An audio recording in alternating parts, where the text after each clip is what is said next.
नमस्कार मित्रों, मानखुर्द विधानसभा सीट मुंबई, इसमें बहुत महत्वपूर्ण मुकाबला होने वाला है क्योंकि अजीत पवार दादा ने वहां से अपना उम्मीदवार उतार दिया है।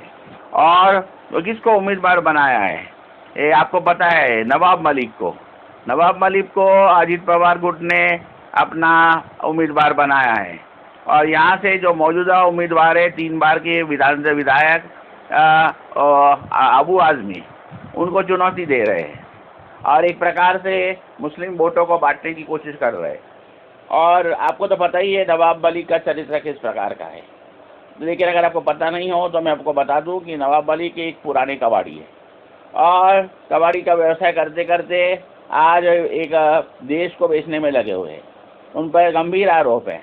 उन्होंने दाऊद इब्राहिम की संपत्ति को खरीदा है और इसके आधार पर ईडी ने उन पर केस भी दर्ज किया था और कुछ समय के लिए वो जेल की हवा भी खा चुके हैं और हाई कोर्ट के द्वारा उनको बेल मिली हुई।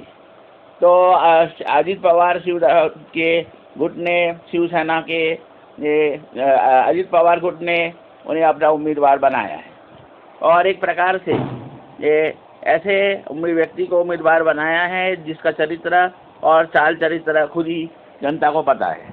किस प्रकार से दाऊद इब्राहिम की संपत्तियों को गैर कानूनी करने से तरीके से खरीद कर उसे वैध बनाने की कोशिश की गई थी और इसी आरोप में मुझे मंत्री पद से हाथ धोना पड़ा था।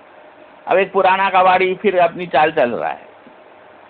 मानखुर्द विधानसभा क्षेत्र मुस्लिम बहुल्य इलाका है और मुसलमानों को बांटने के लिए ये जानबूझ के चाल चली गई है ताकि जिस प्रकार से ये मोदी सरकार जो सभी को बांटकर अपना राज कराना चाहती है, एक प्रकार से मुस्लिम वोटों को बांटकर उनके बीच दरार डालने की कोशिश कर रही है और इसी के जरिए अजीत पवार गुट ने ये काम कर दिखाया है।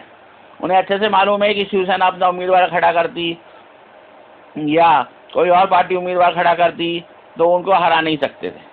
इसलिए उन्होंने फैसला किया कि दाऊद इब्राहिम का जो एजेंट है, जो कबाड़ी है, जिसका चरित्र और चाल कैसा है, ये सब जनता को पता है और इसलिए ऐसे शक्तिशाली आदमी को खड़ा किया गया है जो अंडरवर्ल्ड के साथ संबंध रखता है ताकि अबू आजमी को हराया जा सके। और अबू आजमी कैसे इंसान है ये आपको आने वाले समय में ये स्लाइड में पता चलेगा।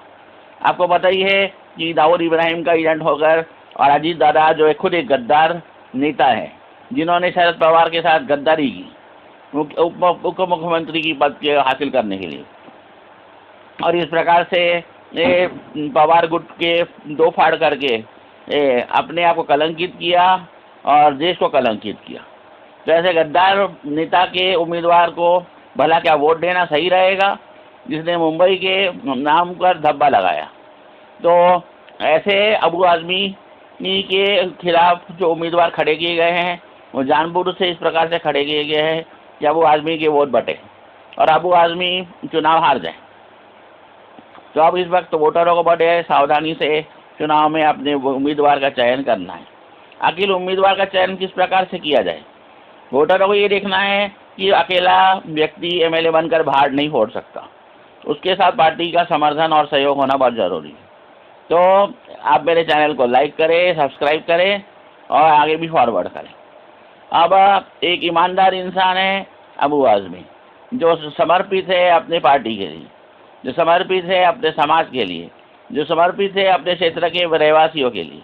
लगातार से 3 बार के विधायक रहने के बावजूद उन्होंने हमेशा जनता से अपना संवाद कायम रखा और जनता के सुख दुख में हमेशा शामिल रहे।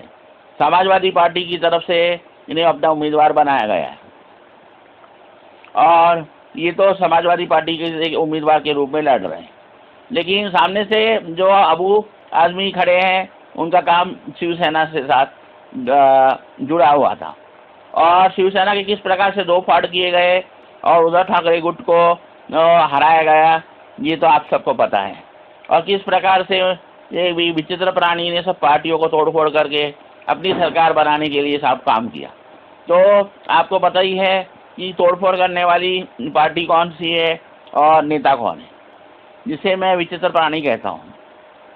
तो आपको अबू आजमी को ही वोट देना चाहिए क्योंकि एक समर्पित व्यक्ति है, अपनी पार्टी के प्रति समर्पित है अपने क्षेत्र के लोगों के प्रति समर्पित है और इसके अलावा सबसे बड़ी बात है एक साफ चरित्र का इंसान है जो लंबे समय से लोगों के साथ जुड़ा हुआ है, 3 बार का विधायक है और जनता के साथ मिलने में कभी कोताही नहीं बरतता और हमेशा उम्मीदवारों को इसी प्रकार का होना चाहिए जो अपने वोटरों के साथ संवाद कायम करे, उनके साथ मिले और उनके सुख दुख में शामिल हो।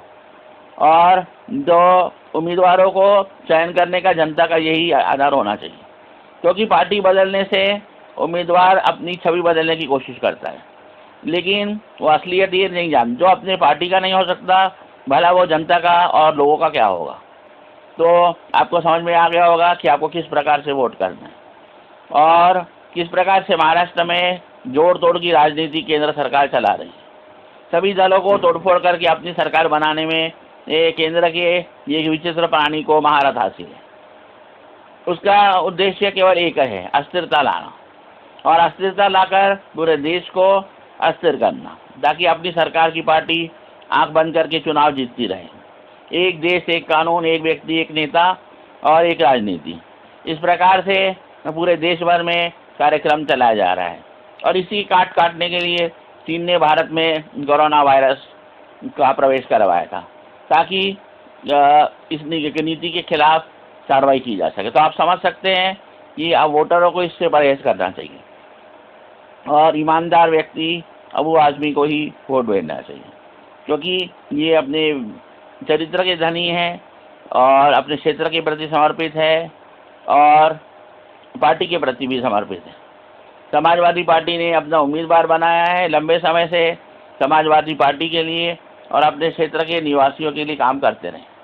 तो जो चरित्रवान व्यक्ति है और पार्टी पर से समर्पित है और जो अपने क्षेत्र के लोगों के साथ जुड़ा हुआ है, ऐसे ही इंसान को उम्मीदवार के रूप में चुना जाना चाहिए। और जो दल बदलू है, जो आए दिन अपने दल बदलते रहते हैं और अपना नाम और चेहरा बदलते रहते हैं, ऐसे लोगों को वोट नहीं देना चाहिए। तो मुझे उम्मीद है कि आप मेरे चैनल को लाइक करेंगे और सब्सक्राइब करेंगे और फॉरवर्ड करेंगे। ये काफ़ी हॉट सीट मानी जाती है और ये इस प्रकार से राजनीति की गई है कि अबू आज़मी यहाँ से जो है चुनाव जीत ना पाए और मुस्लिम वोटों को बांट दिया जाए। जिस प्रकार से हिंदू वोटों को जाति के आधार पर बांटा जाता है, उसी प्रकार से मुस्लिम वोटों को मुस्लिम उम्मीदवार लाकर बांटने की कोशिश की जा रही है और ये विचित्र प्राणी के द्वारा ये कोशिश की जा रही है। अजीत दादा को अच्छे से मालूम है कि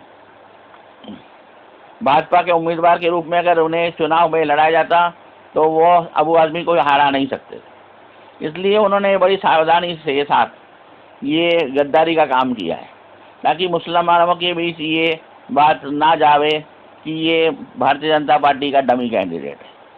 तो आप सब लोग समझ गए हैं कि भाजपा किस प्रकार से डमी कैंडिडेटों को खड़ा करती है और चुनाव जीतने के बाद वो लोग भारतीय जनता पार्टी के पक्ष में वोट दे देते और जो चरित्रहीन नेता होते हैं वो बार बार इसी प्रकार से दल बदल करते रहते हैं और पार्टी का, खुद का और देश का मजाक बनाते रहते हैं। तो मेरे चैनल को आप लाइक करें, सब्सक्राइब करें, फॉरवर्ड करें और अपने क्षेत्र के लोगों को इसे फॉरवर्ड करें ताकि चुनाव के दौरान किस उम्मीदवार को वोट देना चाहिए और क्या माने होनी चाहिए, इसको बहुत अच्छे से जानकारी वोट दिया जाए, क्योंकि वोट ही आपकी ताकत है और इस ताकत से ही आप अपने उम्मीदवारों को विधानसभा में भेज सकते हैं, जो आपके लिए आगे चलकर नीति बनाएंगे, कानून बनाएंगे और आपके हित में काम करेंगे।